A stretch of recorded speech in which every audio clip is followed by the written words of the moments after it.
ഓം ശ്രീ സായിരാം. സായി മാതാപിതാ ബന്ധുസഖ എന്ന ഗ്രന്ഥപാരായണം തുടരുന്നു. 1981 ഒക്ടോബറിൽ എൻ്റെ മൂത്ത നാത്തൂൻ്റെ മൂന്നാമത്തെ മകൾ ഗീതയുടെ വിവാഹം ശ്രീ നാരായണനുമായി നടന്നു.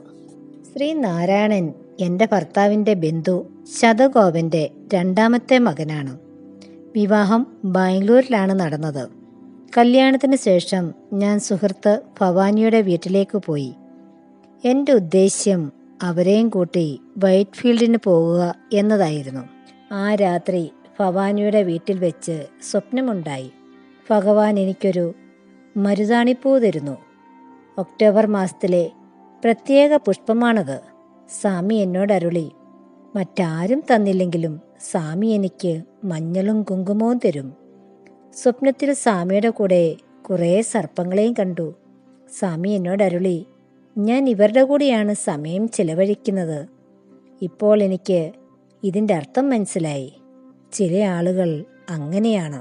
അനന്തരം ഞാൻ സ്വാമിയോടൊപ്പം കാറിൽ കയറി. സ്വാമിയുടെ മുഖത്ത് കനം കുറഞ്ഞൊരു താടിയുണ്ടായിരുന്നു. എനിക്ക് മനസ്സിലായി അത് വരാൻ പോകുന്ന സായി അവതാരത്തിൻ്റെ, അതായത് പ്രേമസായിയുടെ രൂപമാണെന്ന്. ഞാൻ സ്വാമിയോട് പറഞ്ഞു, എനിക്ക് ബാംഗ്ലൂർക്ക് പോകണം, ഭവാനി പൊയ്ക്കളയും. സ്വാമി എന്നോട് അരുളി, അവർ പോകട്ടെ, നിങ്ങളെ സ്വാമിയുടെ കാറിൽ വിടാം. എല്ലാം അറിയുന്നത് സ്വാമി മാത്രം. സ്വാമിയാണല്ലോ സംവിധായകൻ. പിന്നീട് സംഗതികൾ സംഭവിക്കുമ്പോൾ മാത്രമേ നമുക്ക് മനസ്സിലാകുകയുള്ളൂ. പിന്നീട് ഞാൻ ബാംഗ്ലൂർക്ക് പോയി. ഞങ്ങളെല്ലാവരും തിരുവനന്തപുരത്തേക്ക് മടങ്ങി. 1982 ജനുവരി ബാബ ചെന്നൈയിലെ സുന്ദരം സന്ദർശിച്ചു. എനിക്കവിടെ പോകാനും ദർശനം ലഭിക്കാനും ഭാഗ്യമുണ്ടായി. അതേ വർഷം ഏപ്രിൽ മാസത്തിൽ ചിറ്റപ്പൻ ചെന്നൈയിൽ ഇഹലോകവാസം വെടിഞ്ഞു. ഞങ്ങൾ രണ്ടുപേരും വിമാനമാർഗം ചെന്നൈക്ക് പോയി. അമ്മായിയെ കണ്ട് ദുഃഖത്തിൽ പങ്കുകൊണ്ടു. അവിടെ നിന്ന് ഞങ്ങൾ ഹൈദരാബാദിലേക്ക് പോയി. അവിടെ ഭർത്താവിൻ്റെ ബന്ധു ശ്രീമതി അംബുജം രാമകൃഷ്ണനോടൊപ്പം താമസിച്ചു. അംബുജൻ ഞങ്ങളെ ഭഗവാന്റെ ആശ്രമം ശിവത്തിൽ കൊണ്ടുപോയി. അത് ലിംഗത്തിൻ്റെ ആകൃതിയിലാണ്. വളരെ മനോഹരമായിരുന്നു. ഭർത്താവിന് ഇടത് ചുമലിൽ വേദന അനുഭവപ്പെട്ടിരുന്നു.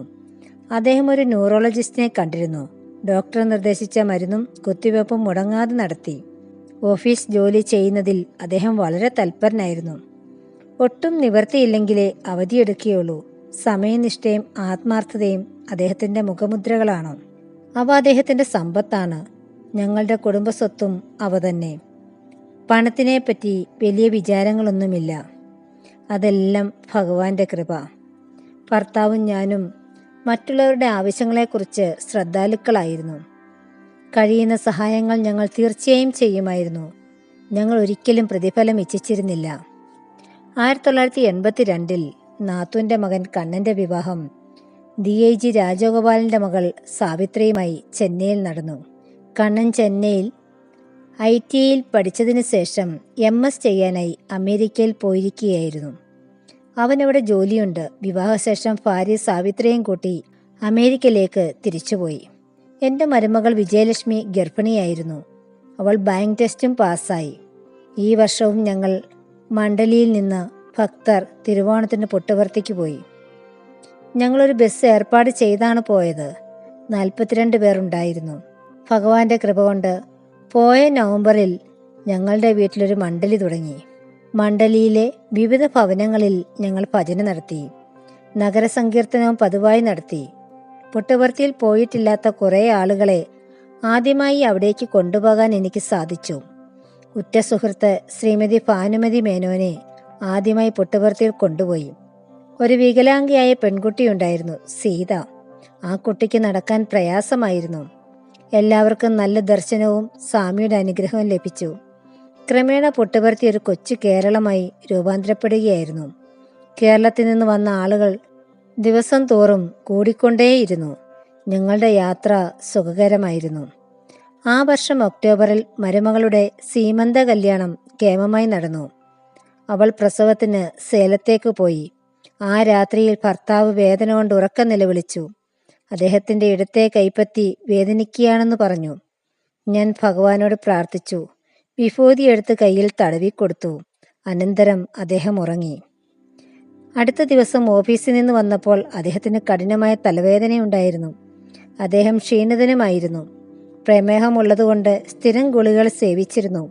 സീമന്ത കല്യാണം നടന്നപ്പോൾ പായസവും മധുരപദാർത്ഥങ്ങളും കഴിച്ചതിനാൽ പ്രമേഹത്തിനുള്ള ഗുളികൾ കൂടുതൽ കഴിച്ചു. അപ്പോൾ ഷുഗർ ലെവൽ വളരെ താണുപോയി. ഒരു ദിവസം ഊണ് കഴിച്ചുകൊണ്ടിരുന്നപ്പോൾ അദ്ദേഹം പറഞ്ഞു, പ്ലേറ്റിൻ്റെ ഇടതുവശത്ത് വിളമ്പിയിരിക്കുന്ന ഭക്ഷണപദാർത്ഥം കാണാൻ സാധിക്കുന്നില്ല എന്ന്. ഉടൻ തന്നെ ഞങ്ങൾ കണ്ണു ഡോക്ടറെ കാണാൻ പോയി. പക്ഷേ അദ്ദേഹത്തിനൊന്നും ചെയ്യാനായില്ല. ഞങ്ങളുടെ കുടുംബ ഡോക്ടർ അദ്ദേഹത്തെ ന്യൂറോളജിസ്റ്റ് ഡോക്ടർ വാസുദേവൻ്റെ അടുക്കൽ കൊണ്ടുപോയി. അദ്ദേഹം ഭർത്താവിനെ പരിശോധിച്ച ശേഷം പറഞ്ഞു, ഇടതേ കണ്ണിലെ ആംഗുലർ വിഷൻ പോയി. അദ്ദേഹം ഞങ്ങളെ ഉപദേശിച്ചു, ഉടൻ തന്നെ ചെന്നൈയിൽ പോയി ബ്രെയിൻ സ്കാൻ ചെയ്യുക. ചെന്നൈയിൽ നടത്തിയ വിവിധ ചികിത്സകളിൽ നിന്നും രോഗം കിഡ്നിയിൽ ക്യാൻസർ ആണെന്നും അത് ഇൻറ്റസ്റ്റൈനിൽ വ്യാപിച്ചതിന് ശേഷം ഇപ്പോൾ ബ്രെയിനിലേക്കും വ്യാപിച്ചിരിക്കുകയാണെന്ന് കണ്ടുപിടിച്ചു. ഏപ്രിലിനപ്പുറം ഭർത്താവ് ജീവിച്ചിരിക്കാൻ സാധ്യത ഇല്ലെന്നായിരുന്നു അവരുടെ കണക്കുകൂട്ടൽ. ഡിസംബർ മുഴുവൻ ഞാൻ ചെന്നൈയിൽ അദ്ദേഹത്തെ പരിചരിക്കുകയും ശുശ്രൂഷിക്കുകയുമായിരുന്നു. 1983 ജനുവരി 2 ഞങ്ങൾ വിമാനമാർഗം ബാംഗ്ലൂർക്ക് പോയി. അവിടെ നിന്ന് നാത്തൂൻ്റെ കാറിൽ പുട്ടപർത്തിക്കും. ഞങ്ങളുടെ ബന്ധുക്കളിൽ ഒരാൾ ജയരാജഗോപാൽ ഈസ്റ്റ് പ്രശാന്തിയിൽ മുകളിലത്തെ നിലയിലെ ഒരു മുറിയിൽ താമസിക്കുന്നുണ്ടായിരുന്നു. ഞങ്ങൾ അവരുടെ കൂടെ താമസിച്ചു. ഭർത്താവിൻ്റെ സ്ഥിതി കണ്ട് അവർക്ക് വളരെ ദുഃഖമുണ്ടായി. അദ്ദേഹത്തിന് ഇടതുവശം കാണാനേ പാടില്ലായിരുന്നു. അതുകൊണ്ട് കുളിമുറിയിലും കക്കൂസിലുമൊക്കെ ഞാൻ കൂടെ ചെല്ലും. അദ്ദേഹം പെട്ടെന്ന് ദേഷ്യം വരുന്ന ആളായിരുന്നു. അസുഖം കൂടിയായപ്പോൾ ദേഷ്യവും കൂടി. ഞാൻ ക്ഷമയോടെ എല്ലാം സഹിച്ചു. ആ രാത്രി ഞാൻ മന്ദിരത്തിലേക്ക് നോക്കിക്കൊണ്ട് ബാബയോട് തീവ്രമായി പ്രാർത്ഥിച്ചു. അന്ന് വൈകുന്നേരം ബാബ ദർശന സമയത്ത് ഞങ്ങളെ കണ്ടു, നടന്നുപോയി. അതാണ് എൻ്റെ ഭർത്താവിനെ പ്രകോപിപ്പിച്ചത്. അദ്ദേഹത്തിനെ അവിടെ കൊണ്ടുചെന്ന് ഞാൻ ദുരിതം അനുഭവിപ്പിക്കുകയാണെന്നും പറഞ്ഞ് അദ്ദേഹം എന്നെ നിർത്താതെ ശകാരിച്ചു, വഴക്കുകൂടി. ഞാൻ സായി മാതാവിനെ വിളിച്ചു കരഞ്ഞു. സായി മാതാവാണ് എനിക്കെപ്പോഴും അഭയം തരുന്നത്. വെളുപ്പിന് 1 മണിയായപ്പോൾ ഞാൻ ഉറങ്ങി. ഏതാണ്ട് 3:30 മണിയായപ്പോൾ ഭർത്താവിന് ഇടതേക്കാലം മുഴുവനും ആരോ വലിക്കുന്നത് പോലെ വേദനിച്ചു. അദ്ദേഹം ടോയ്ലറ്റിലേക്ക് പോകാൻ ഒരുങ്ങിയപ്പോൾ പതിവ് പോലെ ഞാനും കൂട്ടിന് പോകാൻ റെഡിയായി. പക്ഷേ അദ്ദേഹം പറഞ്ഞു, എൻ്റെ കാഴ്ച ശരിയായി, എനിക്കിപ്പോൾ നല്ലതുപോലെ കാണാം, ഞാൻ തനിയെ ടോയ്ലറ്റിൽ പൊയ്ക്കോളാം. അങ്ങനെ പറഞ്ഞ് അദ്ദേഹം തനിച്ച് ടോയ്ലറ്റിൽ പോയി. അടുത്ത ദിവസം ഞങ്ങൾ ദർശനത്തിന് പോയി ഇരുന്നപ്പോൾ എൻ്റെ ഭർത്താവ് രോഗികൾക്കുള്ള വരിയിൽ പോയിരുന്നു. സഹായത്തിനായി 2ാമത്തെ മകനും അദ്ദേഹത്തിൻ്റെ പുറകിലായി ചെന്നിരുന്നു. തലേ ദിവസം വൈകുന്നേരം ഞാൻ എൻ്റെ സുഹൃത്ത് ശ്രീമതി സുബ്ബമ്മയെ കാണാൻ പോയിരുന്നു. സുബ്ബമ്മ അനന്തപൂർ വിമൻസ് കോളേജിലെ വാർഡനാണ്. ഭർത്താവിൻ്റെ അസുഖത്തെപ്പറ്റി ഞാൻ സുബ്ബമ്മയോട് വിശദമായി സംസാരിച്ചിരുന്നു. അവർ എന്നെ ഉപദേശിച്ചു, സകല വിവരങ്ങളും എഴുതി സ്വാമിക്ക് കൊടുക്കുമെന്ന്. അതുകൊണ്ട് എല്ലാ കാര്യങ്ങളും വിശദമായി എഴുതി ഞാൻ അടുത്ത ദിവസം രാവിലെ ഭർത്താവിൻ്റെ കയ്യിൽ കൊടുത്തിരുന്നു. ആ എഴുത്ത് സ്വാമിക്ക് കൊടുക്കണമെന്ന് ഞാൻ അദ്ദേഹത്തോട് പറഞ്ഞിരുന്നു. സ്വാമി നേരെ ഭർത്താവിൻ്റെ അടുക്കലേക്കാണ് പോയത്. എന്നിട്ട് ചോദിച്ചു, എന്താ അപ്പാ? അദ്ദേഹം തൻ്റെ രോഗവിവരം വിശദമായി സ്വാമിയോട് പറഞ്ഞു. സ്വാമി അദ്ദേഹത്തിൻ്റെ ഇടതേ തോളിൽ തൊട്ടിട്ട് പറഞ്ഞു, നിങ്ങളുടെ രോഗം ഇവിടെ മാത്രമാണ്, വിഷമിക്കേണ്ട, എല്ലാം ശരിയാകും. സ്വാമി അദ്ദേഹത്തോട് പാദനമസ്കാരം എടുക്കാൻ പറഞ്ഞു. എഴുത്തു വാങ്ങി. ഞങ്ങൾ ഇരുന്ന സ്ഥലത്ത് നിന്ന് ഇതൊക്കെ ഞങ്ങൾക്ക് കാണാമായിരുന്നു. പുട്ടപർത്തിയിൽ നിന്ന് ഞങ്ങൾ സന്തോഷത്തോടെ മടങ്ങി ബാംഗ്ലൂരിൽ വന്നു. അവിടെ നിന്ന് വിമാനമാർഗം ചെന്നൈയിൽ പോയി. ഭർത്താവിൻ്റെ ആരോഗ്യസ്ഥിതി പരിശോധിച്ചപ്പോൾ ഡോക്ടർമാരെല്ലാം സന്തുഷ്ടരായി. അവർ പറഞ്ഞു, ഇത് ബാബ കാണിച്ച ഒരു മിറക്കിൾ തന്നെ. അദ്ദേഹത്തെ ചികിത്സിച്ചുകൊണ്ടിരുന്ന ഡോക്ടർ സുന്ദരരാജൻ പറഞ്ഞു, നിങ്ങൾക്കിപ്പോൾ ക്യാൻസർ ഒന്നുമില്ല, സന്തോഷത്തോടെ പോകാം. അനന്തരം ഞങ്ങൾ തിരുവനന്തപുരത്തേക്ക് പുറപ്പെട്ടു. ഒരു ശുഭദിനത്തിൽ ചെന്നൈ വിടുന്നതിന് മുമ്പ് ഞങ്ങൾ മൈലാപ്പൂർ, ഗിണ്ടി എന്നിവിടങ്ങളിലെ ഷിർദി സായി അമ്പലങ്ങളിൽ ദർശനം നടത്തി. ഫുട്പാത്തിലേക്ക് തിരിച്ചു നടക്കുമ്പോൾ ഭർത്താവിൻ്റെ കാല് തട്ടിമുറിഞ്ഞു. ഇളയ നാത്തൂൻ മുറിവ് കഴുകി മരുന്ന് വെച്ചു. അടുത്ത ദിവസം ഞങ്ങൾ തിരുവനന്തപുരത്തേക്ക് തിരിച്ചു. എൻ്റെ ഭർത്താവിൻ്റെ കാലിലെ മുറിവ് പഴുത്തു. അദ്ദേഹം പ്രമേഹ രോഗി ആയതുകൊണ്ട് ദിവസങ്ങൾ കഴിഞ്ഞിട്ടും ഉണങ്ങിയില്ല. പിന്നീട് സർജറി ചെയ്യേണ്ടി വന്നു. ഞങ്ങൾ 1983 ഫെബ്രുവരി 13 തിരുവനന്തപുരത്ത് തിരിച്ചെത്തി. പതിവ് പോലെ ഭർത്താവ് ഓഫീസ് കാര്യങ്ങളിൽ മുഴുകി. ഒരു ചൊവ്വാഴ്ച അദ്ദേഹം എൻ്റെ പേരും ബാങ്കിലെ SBI അക്കൗണ്ടിൽ ചേർക്കാൻ ഒരുമ്പെട്ടു. അദ്ദേഹം ഫോം പൂരിപ്പിച്ച് ഒപ്പിടാൻ ശ്രമിച്ചു. വൈകിട്ട് 3 മണിയായപ്പോൾ അദ്ദേഹത്തിന് ഫിറ്റ്സ് വരുന്നത് പോലെ തോന്നി. ഞാൻ ഉടൻ തന്നെ ന്യൂറോളജിസ്റ്റ് ഡോക്ടർ വാസുദേവനെ വിളിച്ചു. ഉടൻ തന്നെ ഡോക്ടർ വന്നു. ഒരു ഇഞ്ചക്ഷൻ കൊടുത്തു. അടുത്ത വീട്ടിൽ കഴിയുന്ന ഡോക്ടറോട് ആ ഇഞ്ചക്ഷൻ തന്നെ കുറച്ച് കഴിയുമ്പോൾ ഒന്നുകൂടി കൊടുക്കണമെന്ന് നിർദ്ദേശിച്ചിട്ട് ഡോക്ടർ വാസുദേവൻ പോയി. ഭർത്താവിന് വല്ലാത്ത തലവേദനയും ഉണ്ടായിരുന്നു. ഡോക്ടർ വാസുദേവൻ അദ്ദേഹത്തെ ആശുപത്രിയിൽ അഡ്മിറ്റ് ചെയ്യാൻ ഉപദേശിച്ചു. കോസ്മോപൊളിറ്റൻ ആശുപത്രിയിൽ കിടത്തി ചികിത്സിച്ചിട്ടും യാതൊരു കുറവും കണ്ടില്ല. അതുകൊണ്ട് ചെന്നൈയിൽ കൊണ്ടുപോയി അവിടെ വിജയ ആശുപത്രിയിൽ അഡ്മിറ്റ് ചെയ്തു. കിഡ്നിയെ ബാധിച്ച പ്രൈമറി ക്യാൻസർ സെക്കൻഡറി ബ്രെയിൻ ക്യാൻസറായി പരിണമിച്ചത് മൂലം ചികിത്സ കൊണ്ട് പ്രയോജനമൊന്നും ഉണ്ടായില്ല. 1982 ഒരു സെപ്റ്റംബർ വൈകിട്ട് ഏതാണ്ട് 3-3:30 മണിയോടെ സ്വാമി എനിക്ക് സ്വപ്നദർശനം തന്നു. സ്വാമി അരുളി, നിങ്ങൾ രണ്ടുപേരും ചെയ്ത സേവനത്തിൽ ഞാൻ തൃപ്തനാണ്. തുടർന്നും സേവനം ചെയ്യുക, എന്നിൽ സായുജ്യമടയുക.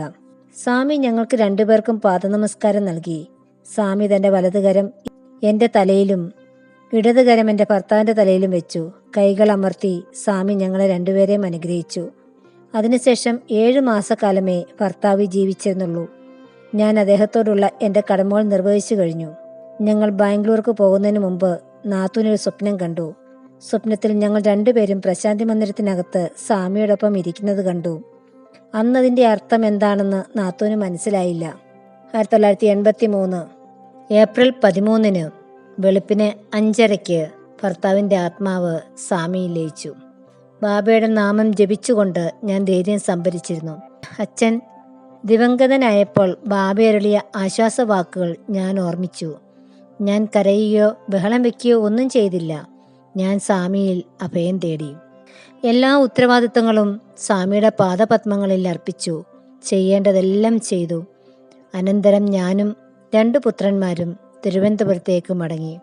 ഗ്രന്ഥപാരായണം തുടരും. ജയ് സായിരാം.